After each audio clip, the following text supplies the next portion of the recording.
ទាំងនេះគឺជាសិល្បៈក្នុងការកែច្នៃដើមឈើឲ្យคล้ายទៅជាកៅអីឬក៏ជាអ្វីមួយដែលគេតុបតែងសម្រាប់ធ្វើជាសួនក៏ដូចជាការលំហែកាយសម្រាប់មនុស្សទៅទេសចរ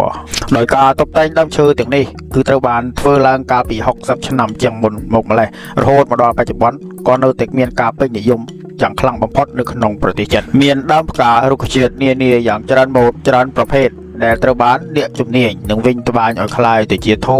ឬក៏คล้ายទៅជាកៅអីដែលពួកគាត់តែងតែច្នៃប្រឌិតគ្រប់ម៉ូដគ្រប់ម៉ាកជួនកាលពួកគាត់ក៏អាចច្នៃដូចជាអក្សរចិនក៏មានដែរតែអ្វីដែលផ្ដោតសំខាន់បំផុតនោះគឺយើងឃើញនៅរុក្ខជាតិដែលពួកគាត់វិញត្បាញនោះអាចចាក់និងលាយបញ្ចូលគ្នានឹងសាច់តែមួយប្រៀបដូចជាយើងផ្សារ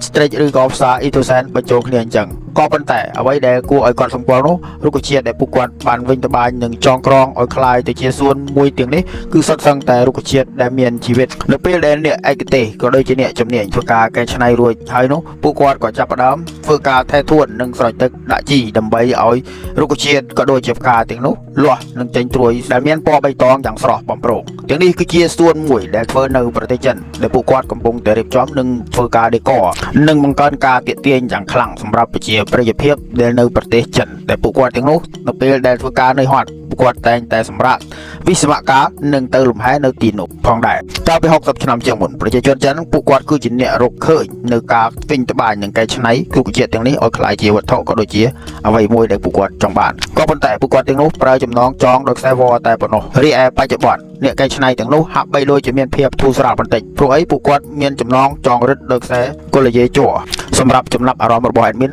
សង្ឃឹមថាទៅថ្ងៃអនាគតនៅក្នុងប្រទេសកម្ពុជានឹងមានប្រជាកសិករក៏ដូចជាអ្នកជំនាញដែលចង់រៀនអំពីការកែច្នៃក៏ដូចជាដេកដើមឈើនិងដើមផ្កានិងរុក្ខជាតិទាំងនេះឲ្យคล้ายទៅជាវត្ថុដែលទាក់ទាញក៏ដូចជាសួនដ៏ធំសម្រាប់លំហែនៅក្នុងប្រទេសកម្ពុជាផងដែរសូមអរគុណពុកម៉ែបងប្អូនទាំងអស់គ្នាសម្រាប់ការតាមដានពីដើមរហូតមកដល់ទីបញ្ចប់ប្រសិនបើគិតថាវីដេអូនេះមានគុណប្រយោជន៍សូមកុំភ្លេចចុច like និង subscribe follow ម្នាក់មួយដើម្បីជាកម្លាំងចិត្តដល់ adminទាំងនេះគឺជាសម្បកកំប៉ុងអ៊ិតចៃរាប់ពាន់សម្បកកំប៉ុងដែលត្រូវបានគេយកទៅកាន់ថានៅប្រទេសអ្នកមានឬប្រទេសអ្នកក្រនោះទេអ៊ិតចៃគឺត្រូវតែមានព្រោះអីមនុស្សគ្រប់គ្នាតែងតែហូបនឹងរបស់របរប្រើប្រាស់ជារៀងរាល់ថ្ងៃតែងតែបន្សល់ទុកនៅសម្បកកំប៉ុងយ៉ាងច្រើនសម្រាប់នៅប្រទេសកម្ពុជាគឺមានមនុស្សដល់ទិញអ៊ិតចៃដល់ផ្ទះតែម្ដងរីឯនៅប្រទេសដែលគេជឿនលឿនគឺមិនចាំបាច់មានមនុស្សដល់ទិញអ៊ិតចៃនោះទេដោយប្រទេសជឿនលឿនទាំងនោះគឺមានទូសម្រាប់ញាត់ប្រៀបដូចជាទូ ATM មួយអញ្ចឹងនៅពេលដែលយើងមានអ៊ិតចៃច្រើនយើងអាចយកអ៊ិតចៃទាំងនោះទៅដាក់ចូលក្នុងទូរួចហើយទូនោះក៏ចាប់ផ្ដើមគិតគូរលុយនិងចេញលុយឲ្យយើងដោយស្វ័យប្រវត្តិតែម្ដងទាំងនេះគឺជាទំនើបកម្មសម្រាប់ប្រទេសដែលជឿនលឿនតែប៉ុណ្ណោះរីឯប្រទេសយើងគឺមិនទាន់ដល់ដំណាក់កាលនោះនៅឡើយទេចំណែក admin ក៏មិនចង់ឲ្យមានទូនោះដែរព្រោះអីពួកម៉ាកមិត្តភ័ក្តិរបស់ admin សុទ្ធតែជាអ្នកទិញអ៊ិតចៃ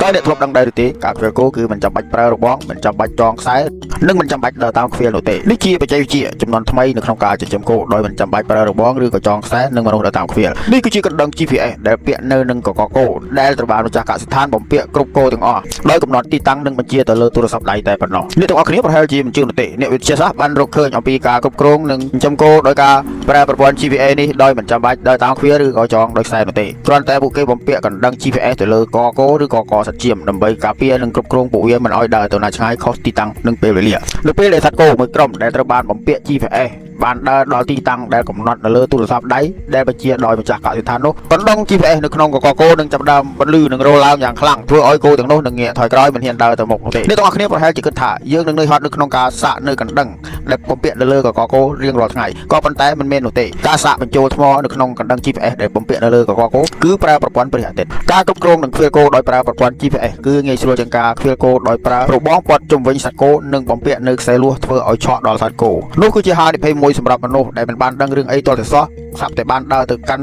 ់ឬក៏ចំនៅខ្សែបន្ទាត់លួសដែលគេដាក់ហុំប៉ាត់គោនោះធ្វើឲ្យឆក់ដោយទាំងមនុស្សបើយើងធ្វើការប្រៀបធៀបអំពីការចិញ្ចឹមគោបច្ចុប្បន្ននិងការចិញ្ចឹមគោកាលពីសម័យមុនសម្រាប់ admin កាលពីសម័យមុននៅពេលដែលចេញពីរៀនឬក៏មិត្តភ័ក្តិរបស់ admin តែងតែនាំគ្នាទៅខ្វៀលគោនៅតាមវាលស្រែដោយចងគោនិងខ្សែដើម្បីការពារគោកុំឲ្យស៊ីស្រូវគីអញ្ចឹងទេរហូតមកដល់បច្ចុប្បន្នគឺនៅតែមាននៅឡើយនោះទេសម្រាប់អ្នកដែលចិញ្ចឹមគោ1 2ឬក៏3 4 5នៅក្នុងផ្ទះនីមួយៗទាំងនេះគឺជាអនុស្សាវរីយ៍ដែលមិនអាចបំភ្លេចបានកាលពីវ័យកុមារភាពនៅពេលដែល admin ចេញពីរៀនតែងតែយកគោទៅខ្វៀលនៅតាមវាលស្រែនៅពេលល្ងាចរសៀលម៉ោង 5 ទើបត្រឡប់មកវិញតើអ្នកទាំងអស់គ្នាធ្លាប់មានអនុស្សាវរីយ៍ដូចជា admin ដែរឬទេ